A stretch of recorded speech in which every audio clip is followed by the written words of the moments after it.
사무엘하 11장입니다. 1절 사건 배경을 설명하는 부분으로 시간 배경은 해가 돌아와 왕들이 출전할 때입니다. 이것은 전쟁할 때가 되었다는 의미로 우기가 끝나고 추수가 시작되는 봄이 되기 전의 시기를 가리키죠. 고대 사회에서는 관습적으로 이 시기에 백성들을 소집해서 전쟁을 했고 대개 왕들이 군대를 끌고 나갔습니다. 하지만 반드시 왕이 출전해야 하는 것은 아니고 왕궁 정무나 외교적인 일이 있으면 출전하지 않는 경우도 있었죠. 다윗도 이번에는 요압과 그의 부하들만 전쟁에 보내어 암몬 자손을 치게 했습니다. 이 전쟁은 10장 14절에 언급된 전쟁의 연장으로 요압은 군대를 이끌고 라빠로 도망한 암몬을 치기 위해 출전했고 암몬 자손을 친 다음에 라빠를 포위했습니다. 요압은 암몬과의 두 번째 전쟁에서도 승리를 거두고 있었습니다. 다윗은 암몬과의 첫 번째 전쟁에서처럼 전쟁에 참여하지 않았고 화자는 다윗이 예루살렘에 남아 있었다고 보고합니다. 2절 5절입니다. 부하들이 전쟁터에 나가 있는 사이에 다윗은 한가한 저녁을 보내고 있었습니다. 그는 낮잠을 자고 저녁에 일어나 시원해진 왕궁 지붕을 한가롭게 산책했습니다. 그러다 한 여인이 옥상에서 목욕하는 모습을 보았는데 그 여인은 매우 아름다운 외모를 하고 있었죠. 밧세바도 시원해진 옥상에서 햇빛에 따뜻해진 물로 씻고 있었던 것으로 보입니다. 밧세바가 옥상에서 목욕한 것을 두고 다윗을 유혹하기 위한 고의적인 행동이라고 해석하는 것은 본문 의도와는 어울리지 않습니다. 본문은 밧세바를 철저히 수동적인 인물로 그리고 있으며 다윗이 모든 일을 주도한 것으로 말하고 있기 때문입니다. 즉, 목욕을 하고 있는 밧세바를 보았다는 것은 단지 일어난 사실을 언급한 것입니다. 이를 보고 다윗이 그냥 지나칠지 아니면 사람을 보내어 데리고 올지는 철저히 다윗의 선택이었습니다. 그러나 다윗은 아름다운 밧세바가 목욕하는 모습을 보고 그냥 지나치지 못했고 사람을 보내어 누구인지 알아보게 했죠. 이미 다윗의 마음에는 음욕이 자리 잡고 있었습니다. 다윗은 그녀가 엘리암의 딸이며 햇사람 우리아의 아내 밧세바라는 사실을 알게 됩니다. 여기서 밧세바의 아버지 엘리암과 밧세바의 남편 햇사람 우리아는 모두 다윗의 37명의 용사 중에 들어있는 다윗 왕국에서 높은 지위를 가지고 있던 인물들입니다. 사무엘하 23장 34절 39절 참조하세요. 우리아는 햇사람으로 다윗 당시에 히타이트 제국은 더 이상 존재하지 않았지만 제국의 남은 자손들이 시리아에서 해족속 형태로 생존하고 있었고 우리아는 여기 출신으로 이스라엘에 이주하여 살았던 인물입니다. 그의 이름 우리아는 여호와는 빛이시다 라는 뜻의 이름으로 추측하건대 이스라엘에서 태어났고 여호와를 믿는 하나님 백성이었습니다. 다윗은 밧세바가 전쟁터에 나가 있는 부하의 아내라는 사실을 알고도 사자를 보내어 그녀를 데려와 동침했습니다. 그런데 이때는 밧세바가 부정함에서 벗어나 정결의식을 막 치른 때였기에 임신이 가능한 상태였습니다. 여기서 이것을 언급한 것은 밧세바가 임신한 아이가 우리아의 아기가 아니라 다윗의 아기라는 것을 분명하게 밝히기 위한 것이죠. 그녀는 집으로 돌아갑니다. 여기서 다윗은 매우 주도적으로 밧세바에 대해 알아보고 부르고 동침하고 있습니다. 밧세바는 이 장면에서 다윗이 오라면 오고 가라면 가는 매우 수동적인 모습을 보입니다.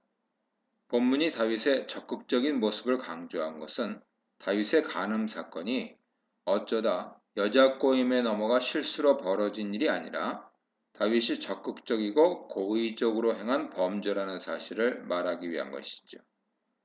이렇게 다윗은 밧세바와 관계를 가진 후에 아무도 모르게 죄를 덮으려고 했지만 5절에서 밧세바가 다윗에게 자신이 임신했다는 사실을 밝히면서 간음죄는 덮기 어려운 심각한 문제가 되어버렸습니다. 밧세바는 여기서 유일하게 말을 하고 있는데 이 말은 모든 비극의 시작이 되는 매우 결정적인 말이었습니다. 6절 9절입니다. 밧세바가 임신했다는 소식을 들은 다윗은 요압에게 사람을 보내어 우리아를 자신에게 보내라고 명령합니다. 그리고 요압은 우리아를 다윗에게 보내죠. 여기서 다른 설명은 일체 없이 사자를 보내어 우리아를 보내라고 명령하고 우리아를 보내는 것을 표현한 단순한 문장을 통해서 다윗이 매우 서둘러서 우리아를 불러들였다는 것을 나타냅니다. 다윗은 우리아가 오자 요압의 안부와 군사들의 안부와 전쟁 상황을 물었습니다. 이것은 마치 전쟁 상황을 알기 위해 우리아를 부른 것처럼 보이기 위한 행동이죠. 하지만 다윗의 진짜 속셈은 8절에 나타납니다.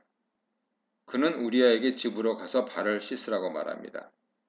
발을 씻으라는 말은 일반적으로 여행자가 집에 왔을 때 발을 씻겨줌으로써 환영의 표시를 하는 것입니다. 하지만 발이라는 단어는 남성됨을 은유적으로 표현할 때 사용하는 단어이기 때문에 다윗은 일부러 발이라는 단어를 사용해서 아내와 관계를 가지라는 암시를 주고 있는 것이죠. 즉 다윗은 밧세바와의 간음죄를 감추기 위해서 우리아를 밧세바와 동침하게 하여 자신의 아기를 우리아의 아기인 것처럼 속이려고 한 것입니다. 또 우리아의 수고를 치하하는 의미로 많은 하사품을 보내어 자신이 매우 좋은 왕인 것처럼 행동합니다. 하지만 우리아는 다윗의 생각과 다르게 집으로 가지 않고 왕궁문에서 왕의 모든 부하들과 같이 잠을 잤습니다. 여기서 그의 주인의 부하라는 표현을 통해서 우리아는 다윗을 자신이 충실하게 섬겨야 할 주인으로 여기고 있다는 것을 보여주죠. 이런 우리아의 충직한 모습은 자신에게 충직한 부하의 아내를 탐내어 간통하고 그 결과를 뒤집어 씌우려는 다윗의 비열한 모습과 좋은 대조를 이룹니다. 이렇게 우리아가 다윗의 계획과 다르게 행동함으로써 다윗의 계획은 실패하게 되죠. 11절입니다. 다윗은 집으로 가지 않은 우리아를 불러 왜 먼 길에서 돌아왔는데 집에 가지 않느냐고 묻습니다. 다윗 입장에서는 이런 우리아의 행동이 매우 마음에 안 들었지만 우리아를 걱정하는 척하며 집으로 가지 않은 이유를 물은 것이죠. 이에 대해 우리아는 언약궤와 이스라엘과 유다가 야영 중에 있고 자신의 상사인 요압과 왕의 군대가 전쟁터에 있는데 어떻게 자신만 편안하게 집으로 가서 먹고 마시고 아내와 잘 수 있느냐 말하면서 자신은 결코 그렇게 하지 않을 것을 왕의 목숨을 걸고 맹세합니다.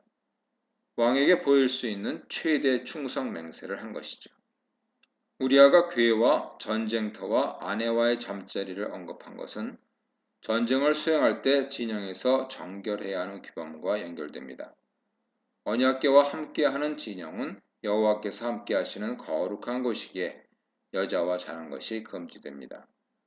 남성이 설정하면 하루 동안 부정한 상태가 되어 진의 거룩성을 훼손하게 되기 때문입니다. 레위기 15장 16절 이하 보세요. 물론 우리아는 지금 전쟁터에 있는 것도 아니고 진영으로 돌아가기 하루 전에만 조심하면 상관이 없는 상황이지만 비록 예루살렘에 와 있어도 여전히 전쟁터에 있는 사람들과 연결된 것으로 생각했고 그래서 자신의 정결을 지키기로 결심한 것이죠. 혹시라도 자신이 부정하게 되어 전쟁터에 있는 다윗 진영의 거룩함이 훼손될지도 모른다고 생각하여 정결법을 최대한으로 지키려고 노력한 것입니다. 이렇게 하나님 앞에서 거룩한 모습을 유지하기 위해 애쓰며 이스라엘 군대에 피해가 가지 않도록 노력하는 우리아의 모습은 하나님 앞에 범죄하고도 죄로 느끼기는커녕 그 죄를 덮기 위해 노력하는 다윗의 모습과 대조를 이룹니다. 여기서 그동안 하나님 앞에서 가장 충성스럽고 의로웠던 다윗 모습은 사라지고 자신의 죄를 덮기에 급급한 그의 모습만 나타나고 있습니다. 12, 13절입니다. 다윗은 우리아가 자신에 대한 충성심 때문에 집에 들어가지 않았다는 사실을 알자 다시 한번 그를 집으로 보내어 밧세바와 자기하려고 시도합니다. 다윗은 우리아에게 하루 더 예루살렘에 머물라고 하며 내일은 보내주겠다고 합니다. 본문에서 우리아가 그날과 그 다음 날 예루살렘에 머물렀다는 것은 다윗의 권고로 이틀 동안 예루살렘에 머물렀음을 의미하죠. 이것은 겉으로 보기에는 왕이 충성스러운 신하를 배려하여 하루 더 쉬게 해주는 것처럼 보입니다. 하지만 다윗의 진짜 속셈은 13절에 나오는데 그날 우리아를 불러서 그와 함께 먹고 마시며 일부러 우리아를 취하게 만들었습니다. 우리아가 취하면 술김에 집으로 가서 아내와 동침할지도 모른다고 생각하였기 때문입니다. 그런데 다윗의 생각과는 달리 우리아는 술이 취한 상태에서도 집으로 가지 않고 어제처럼 부하들과 함께 잤습니다. 본문은 우리아가 집에 가지 않았다는 사실을 분명하게 언급하여 강조합니다. 우리아는 자신의 맹세를 매우 충실하게 지킨 것이죠. 하지만 이런 우직한 충성심의 대가는 죽음이었습니다. 하나님과 왕에 대한 충성심 때문에 욕망을 참고 성문 앞에서 부하들과 밤을 보낸 우리아의 모습은 자기의 욕망을 억제하지 못해 하나님에 대한 충성심을 저버리고 부하에 대한 신의를 버린 다윗과 대조됩니다. 이 문단에서는 사명에 소홀한 지도자에게 찾아온 유혹, 거인은 이겼지만 여인에게는 무너진 다윗, 회개보다 은폐를 선택한 다윗에 대해 묵상해 보시기 바랍니다. 14, 17절입니다. 다윗은 간밤에도 우리아가 집에 가지 않았다는 것을 알았습니다. 자신의 계획이 실패로 돌아갔는데도 다윗은 멈추지 않고 요압에게 쓴 편지를 우리아의 손에 들려 전쟁터로 다시 그를 보냅니다. 그 편지 내용은 우리아를 맹렬한 싸움에 앞세워 두고 너희는 그만 남겨두고 돌아와 적들에게 맞아 죽게 하라는 내용이었습니다. 우리아를 전장에서 적과 싸우다 전사한 것처럼 꾸며 죽이라고 한 것이지요. 다윗은 자신의 간통죄를 덮기 위해 살인이라는 더 큰 죄를 계획하였고 그 계획을 우리아 본인의 손에 들려서 요압에게 보내는 잔인하고 비인간적인 행동을 합니다. 구약 전체에서 가장 잔인한 살인 방법이죠. 이 편지를 받은 요압은 다윗의 의도를 분명히 알고 확실하게 성공하기 위해 일부러 암몬 군사들 중에 가장 용맹한 군사들이 있는 곳을 알아내어 그곳으로 우리아를 보냈습니다. 암몬 사람들이 성에서 나와서 요압과 전쟁한 결과 다윗의 부하들 중에 몇 명이 죽었고 우리아 역시 죽었습니다. 우리아 한 명을 죽이기 위해 그와 같이 있던 다윗의 부하들도 목숨을 잃게 한 것이지요. 결국 신실하고 우직하게 다윗에게 충성하던 우리아는 다윗에게 아내도 뺏기고 목숨까지 빼앗기는 가장 비참한 죽음을 맞이하였고 죄 없는 부하들도 살해당했습니다.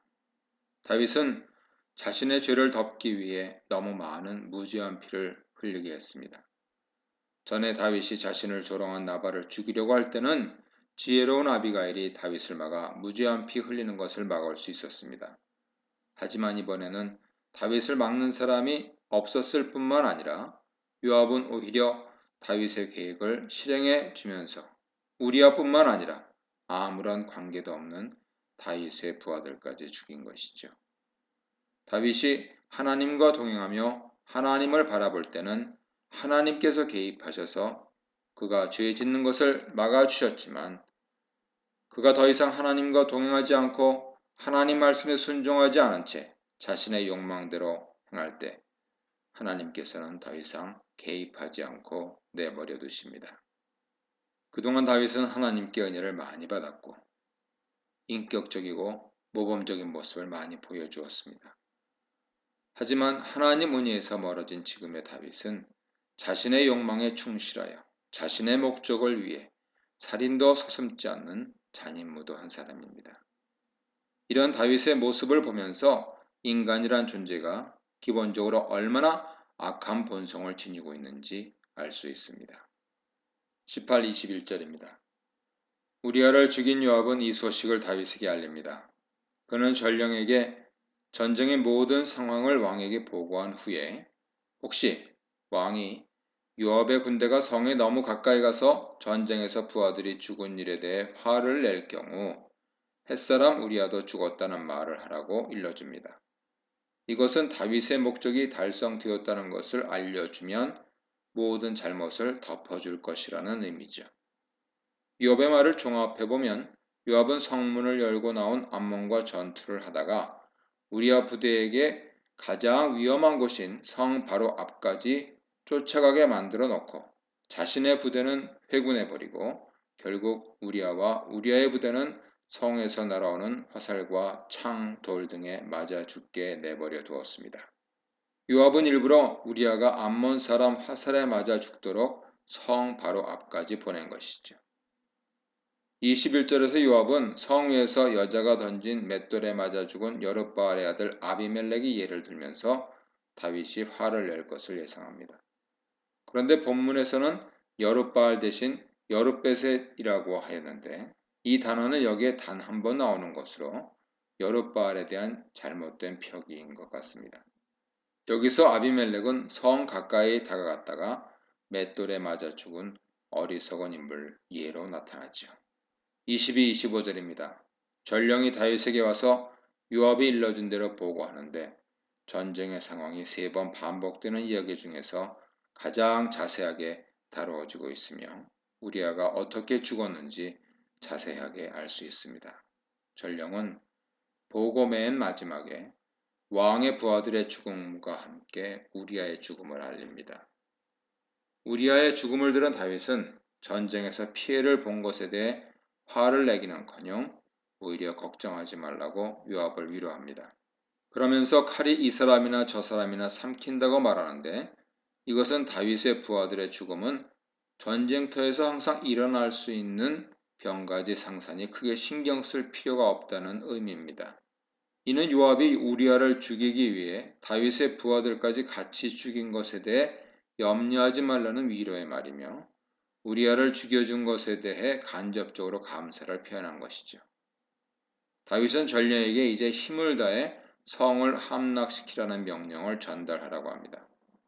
마지막으로 그를 담대하게 하라고 명령하는데 이것은 아무것도 신경 쓰지 말고 전쟁에 온 힘을 다하라는 의미로 요압이 우리아를 죽인 일에 대해 자신이 매우 만족하고 있다는 것을 알려준 것이죠. 다윗은 우리아의 죽음 소식에 매우 만족해하며 이 일로 목숨을 잃은 자신의 부하들에 대해서는 조금도 미안해하거나 애도하는 모습을 보이지 않습니다. 26, 27절입니다.